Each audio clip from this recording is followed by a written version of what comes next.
Hello everyone and welcome to another video. I know it's been a little while since I last posted, but everything's good.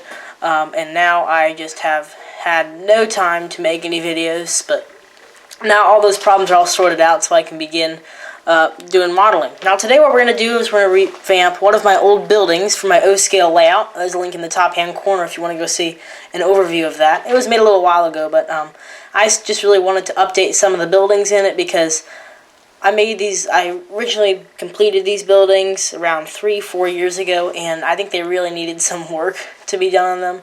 As you can see, I used tape to hold some of the parts together, and it really wasn't built correctly. And it really just needed a whole repainting job. So what I did first, I just took everything apart, took everything out, disassembled the whole structure, got rid of all the figures. I think I had some signs on there, and then I just began to sand the whole thing down. Did it with 220, and then I ended up going down to 800 grit sandpaper, just to get rid of all the little pieces of plastic on there. I moved all the little steps. There's a little platform on there too.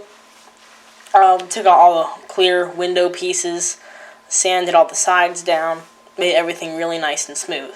Then I just began to start gluing the pieces together. Before I did that, I really wanted to add one of the cargo bay doors to be open like they were loading it up. So what I did with that was I took my Dremel and I put a bit on there and I just carved away at the side of the door, and then after that was completed I began to sand it. It took a little while. I think I started with 120, then went up to 220, just to get rid of all of those sticky things that were sticking out there. It took a lot of sanding, but I think it was well worth it in the end.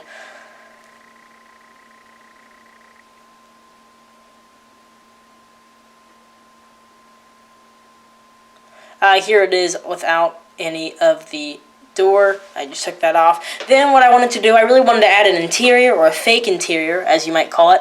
So what I did was I wanted to make a floor on the bottom area since I already cut out one of the launch door bays, so I could actually have it look like they were loading things in and out of the building. So I traced the image of a piece of the roof onto another piece of cardboard, and then I glued that in with some Mod Podge. Now that's just, you can see, I just put it in the floor, or put it inside the structure, glued it in. I also did one for the top floor too, and the bottom. So now it looks much more realistic already, and we haven't even started to paint it. And then I went ahead and took some paper. I printed these out online, just pictures of the inside of factories. That's what I looked up. And then I went ahead and primed the inside of the building with some gray. I think it's like USAF dark ghost gray. I'm not exactly sure if that's the correct paint color. You can really do any color you want. You can do yellow or brown. And then I went ahead and added some LEDs, just LED strips I cut up and soldered, positive and negative. Make sure to get your positive and negative on the right side, because if you don't, your lights aren't going to light up, and you could potentially short something out. Those are just peel and stick LEDs, just stuck those up on there. I ended up adding a little bit of glue on there just to make sure they wouldn't fall off. And now what this is a little contraption I made up. It's 4 pieces of cardboard all stuck together on each sides with the little pictures I printed out online glued to them. Now when I light all that stuff up, that's going to show you, or that's going to simulate what's inside the building. So you can see there are crates on there. That's going to simulate crates and boxes and various stuff inside the building. I did the same thing for the top floor. Sadly, I accidentally deleted the footage for that because my SD card was getting filled up as I was filming this. And then I just hooked everything up with the LEDs, gave it a quick test run, and that really kind of boosted my confidence a little bit. You can see how it looks with everything in there.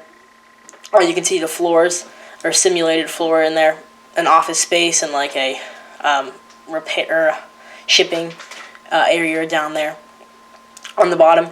Then I went around and I taped the bottom area because that is supposed to be stone, and then I went ahead and painted that with light USAF gray, or the same color I used for the interior. I'm not exactly sure what color that was. I went ahead and sprayed that with my airbrush. As a review of that airbrush is a Iwata Eclipse HPCS airbrush from Iwata, and there's a link to that up in the right hand corner. Went ahead and did all the sides of that building, and then what I did was I took off the tape. It was looking pretty good. and then I took some USAF light gray, brushed it over the whole surface of the building, because this building is made out of bricks, did a thick coat, made sure to get into all little crevices, and then I took my napkin and I wiped the excess paint away, leaving some still in the cracks, as I said before, to simulate mortar. Now, on these real buildings, there'll be mortar stuck inside the bricks. Not stuck inside, it's also holding the bricks together. So I did that throughout the whole building, just lightly wiped my paper towel across the surface. I needed to wait a little bit for it to dry on a few areas because it just kept getting washed out because the bricks lines weren't as thick. And there we go. See, look, that looks really nice, in my opinion. I really liked how that came out. And then what I did is I went ahead with a lighter cement sort of color. It's more like a cream. And went along the top arches and like the bottom window sash of the buildings. You can see there's already a brown paint on there. I forgot. I, again, lost the footage of that, too. I'm sorry, guys. But that is another color. I'm not sure what that color is because I ended up throwing the jar away after I was finished with it. I usually keep my jars, but that one I just threw away because the paint was all... It was at the end of its life, pretty much. As I said before, I went ahead and painted the window sashes too, and then I took a bunch of grays, pretty much all the grays that I had for building airplane model kits, and I went ahead and I decided to individually paint each stone. Don't ask me why I decided to do this, because I honestly don't know. I just decided to go ahead and see how it would look. I did that technique on the plane crash diorama. You can check that out. There's a link in the top hand corner, in the right hand corner there.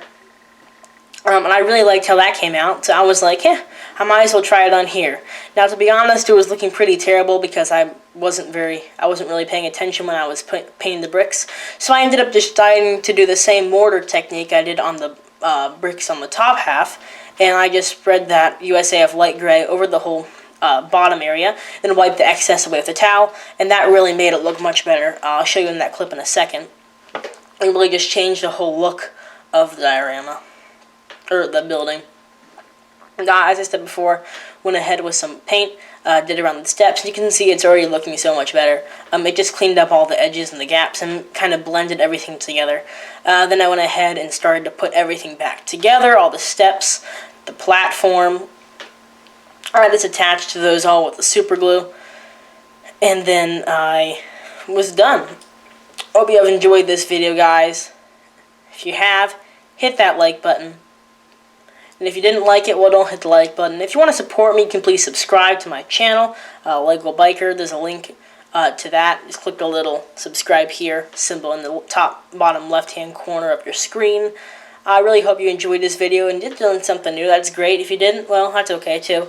You can check out some more of my videos. I have something really special coming up in the next few weeks. It's a 1/72 scale C-130 Hercules model. And I hope you guys enjoyed that. That's coming up. I got some great videos coming up, guys. So stay tuned, and thanks for watching. Bye.